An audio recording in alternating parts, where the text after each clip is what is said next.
ሰላም ሰላም ጤና ይስጥልኝ ውድ የፊደል አካዳሚ ቤተሰቦች እንዴት አላችሁ? በያላችሁበት ሰላማችሁ ይብዛ። ለዚህ ቻናል አዲስ የሆናችሁ በዚህ ቻናል አማርኛ፣ እንግሊዝኛ፣ ሂሳብና ሌሎችም ትምህርቶች ከጀማሪ እስከ ከፍተኛ ላሉ ልጆች እያስተማርን እንገኛለን። የምናስተምርበት የትምህርት አማራጭ በኢሞ፣ በቴሌግራም፣ በዋትሳፕ፣ በጎግል ሚት እና ሌሎችንም አማራጮች ተጠቅመን እናስተምራለን። ስለሆነም በየትኛውም ዓለማት ሆናችሁ መማር የምትፈልጉ ልጆች ስልካችን ታች ላይ ያለ ኢሞ፣ ቴሌግራም ወይንም ደግሞ ዋትሳፕ ላይ ደውላችሁ በመመዝገብ መማር ትችላላችሁ። ለዛሬ ትምህርት ደግሞ ይዤላችሁ የመጣሁትኝ የአማርኛ ፊደላትን አራቱን ፊደላቶች ቀ፣ ከ፣ ተንና አን እነዚህን ተጠቅመን በእያንዳንዳቸው ደግሞ እዚህ ጋር የምታዩዋቸውን ስድስት ቃላቶችን እንመማራለን ማለት ነው። በቅድሚያ ቻናላችንን ሰብስክራይብ ያላደረጋችሁ ሰብስክራይብ እያደረጋችሁ እንዲሁም ደግሞ ላይክ እና ሼር እያደረጋችሁ ጀምሩ። አሁን ቀጥታ ወደ ትምህርታችን እንገባለን። ይቺ እንዳልኳችሁ ቀ ነች። አሁን እነዚህ ቀን መነሻ እያደረግን የመሰረትናቸው ስድስቱ ቃላት ናቸው። ከዚህ ጋር ከመጀመሪያው ስንጀምር ቀ፣ በ፣ ሌ፣ ሌ እነዚህ አሁን ሶስት ፊደል ናቸው። ቀ የመጀመሪያ ፊደል ነች እንዳልኳችሁ፣ በ የመጀመሪያ ነች፣ ሌ ማለት ደግሞ የለ ቤተሰብ አምስተኛ ፊደል ነች። በአንድ ላይ ስናነበው ምን ይላል? ቀበሌ፣ ቀበሌ ይላል። እሺ ከዚህ ጋር ደግሞ ቀ፣ ነ፣ ሰ ሶስት ፊደል አሁንም በአንድ ላይ ቀነሰ፣ ቀነሰ። እነዚህ ሶስቱም የመጀመሪያ ድምጾች ናቸው። ቀ የመጀመሪያ፣ ነ የመጀመሪያ እና ሰ የመጀመሪያ ፊደላቶች ማለት ነው። ቀነሰ። እሺ ከዚህ ጋር ደግሞ ቀ፣ በ፣ ሮ፣ ቀበሮ፣ ቀበሮ። እዚህ ጋር ሮ ማለት የረ ቤተሰብ ሰባተኛ ፊደል። እነዚህ ሁለቱ የመጀመሪያ ፊደሎች ናቸው። ሮ ግን የረ ቤተሰብ ሰባተኛ ፊደል ሮ፣ ቀበሮ። እሺ ከዚህ ጋር ቀ፣ የ፣ ረ ሶስቱም የመጀመሪያ ድምጾች ናቸው። ቀየረ፣ ቀየረ። ቀ፣ ላ፣ ል፣ ቀላል፣ ቀላል። ቀ የመጀመሪያ ፊደል፣ ላ የለቤተሰብ አራተኛ እና ል ደግሞ የለቤተሰብ ስድስተኛ ሆኖ ባንድ ላይ ቀላል፣ ቀላል ይላል። እሺ የመጨረሻዋ ቀ፣ ሚ፣ ስ ቀሚስ፣ ቀሚስ። ቀ የመጀመሪያ ፊደል፣ ሚ የመ ቤተሰብ ሶስተኛ እና ስ ደግሞ የሰ ቤተሰብ ስድስተኛ ፊደል በአንድ ላይ ቀሚስ፣ ቀሚስ ይላል። አሁን እነዚህ ስድስቱ ፊደላቶች ስድስቱ ቃላቶች መነሻቸው ማነች? ቀ ፊደል ነች። እንደምታዩት ቀ፣ ቀበሌ፣ ቀነሰ፣ ቀበሮ፣ ቀየረ፣ ቀላል እና ቀሚስ ስንል ሁሉም በቀ ፊደል መነሻ የሆኑ ናቸው ማለት ነው። እሺ አሁን ደግሞ ቀጣዩ ደግሞ ይቺ ማነች? ከ ነች። ከ። እሺ ከዚህ ጋር ምን ይላል?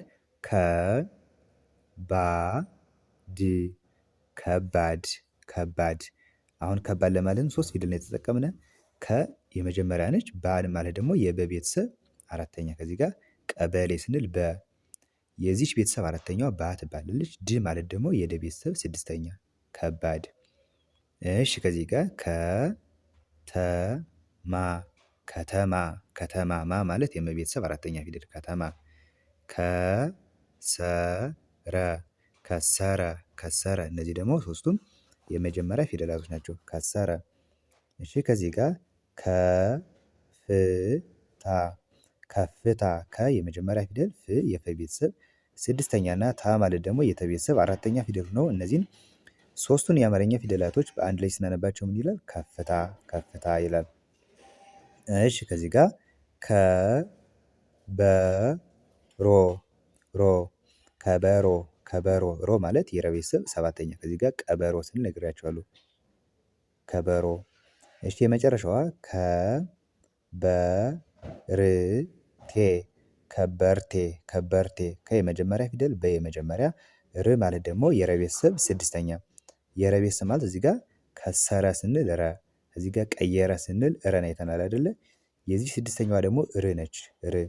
ከዚያ ቴ ነች። እቺ ቴ ማለት ደግሞ ከዚህ ጋር ከተማ ስንል ተ የተ ቤተሰብ አምስተኛ፣ አምስተኛዋ ቴ ነች። ስለዚህ ምን ይላል? ይሄ ከበርቴ፣ ከበርቴ። ሶ በከ የተመሰረቱ እነዚህ ስድስቱ ቃላቶች ከባድ፣ ከተማ፣ ከሰረ፣ ከፍታ፣ ከበሮና ከበርቴ፣ ከበርቴ ይላል። እሺ ቀጣዩ ደግሞ እቺ ተ ነች። ተ ከዚህ ጋር ምን ይላል?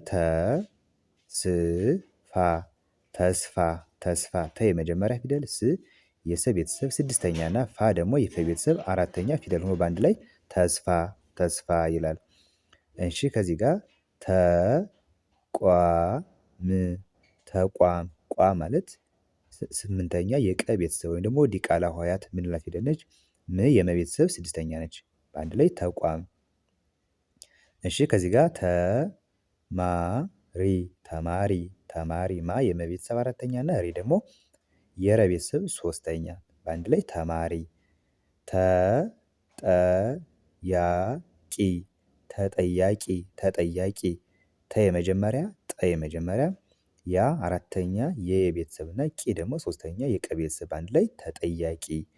እሺ ከዚህ ጋር ተከታይ ተከታይ ተከታይ ታ የተ ቤተሰብ አራተኛ ይ የየ ቤተሰብ ስድስተኛ ተከታይ። የመጨረሻው ተደረጉ ተደረጉ ተደረጉ ጉ ማለት የገ ቤተሰብ ሁለተኛ እነዚህ ሶስቱ የመጀመሪያ ድምጾች ናቸው። ተደረጉ ሶ ተን መነሻ እያደረግን ተስፋ ተቋም ተማሪ ተጠያቂ ተከታይና ተደረጉ ተደረጉ የሚሉትን መስርተናል ማለት ነው። የመጨረሻው ደግሞ ይቺ ማን ነች? አ ነች። አሁን ቀ ከ ተን አይተናል። መጨረሻ ደግሞ ይቺ ማን ነች? አ ነች። እሺ ከዚህ ጋር ምን ይላል? አወጣ አወጣ አወጣ ጣ የጠ ቤተሰብ አራተኛ አይነት አይነት አይነት አ የመጀመሪያ ይ ስድስተኛ የቤተሰብ እና የመጀመሪያ ናት ት ስድስተኛ የተ ቤተሰብ በሆነ በአንድ ላይ አይነት። አወል አወል አወል ል ማለት የለ ቤተሰብ ስድስተኛ ነች። አወል አዋቂ አዋቂ አ የመጀመሪያ ዋ የወ ቤተሰብ አራተኛ ቂ የቀ ቤተሰብ ሶስተኛ ሆኖ በአንድ ላይ አዋቂ። እሺ አዘዘ አዘዘ አዘዘ ሶስቱም የመጀመሪያ ፊደላቶች አዘዘ። እሺ የመጨረሻው አመት አመት አመት አ የመጀመሪያ ፊደል መ የመጀመሪያ ፊደል እና ት ስድስተኛ የተ ቤተሰብ ሆኖ ሲነበብ ምን ይላል? አመት አመት ይላል። እሺ እንግዲህ ለዛሬ ትምህርት ይዤላችሁ የመጣሁትኝ እንዳልኳችሁ እነዚህን አራቱን የአማርኛ ፊደላቶች ተጠቅመን በእያንዳንዳቸው ደግሞ ስድስት ስድስት ቃላቶችን ዛሬ ተማምረናል ማለት ነው። በቀጣይ ደግሞ በሌሎች የአማርኛ እና የእንግሊዘኛ ቪዲዮዎች እመለሳለሁ። እናንተ ሁሌም እየገባችሁ ቪዲዮ ማየት ትችላላችሁ። መልካም ጊዜ ይሁንላችሁ። ባይ ባይ